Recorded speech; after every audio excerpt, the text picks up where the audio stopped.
আসসালামু আলাইকুম। বশ হাঁপানি ও এজমার মহৌষধ গুণসম্পন্ন উদ্ভিদ। বশ উদ্ভিদ প্রকৃতির এক আশ্চর্য দান, যা হাঁপানি ও এজমা রোগের জন্য অত্যন্ত কার্যকর। এই গাছের পাতায় রয়েছে ব্রঙ্কোডাইলেটর, অ্যান্টি ইনফ্লেমেটরি ও অ্যান্টি অ্যালার্জিক উপাদান, যা শ্বাসনালী প্রসারিত করে, কফ দূর করে এবং শ্বাসকষ্ট কমায়।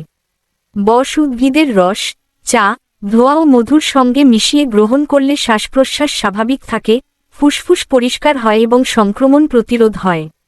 এটি শুধু হাঁপানিই নয়, সর্দি কাশি, জ্বর, চর্মরোগ এবং হজম সমস্যারও সমাধান করতে পারে। তবে অতিরিক্ত গ্রহণ করলে কিছু পার্শ্বপ্রতিক্রিয়া হতে পারে, তাই চিকিৎসকের পরামর্শ নিয়ে ব্যবহার করা উত্তম। বশ উদ্ভিদ প্রাকৃতিক চিকিৎসায় এক গুরুত্বপূর্ণ স্থান অধিকার করে, যা সুস্থ জীবনযাপন সহায়ক হতে পারে।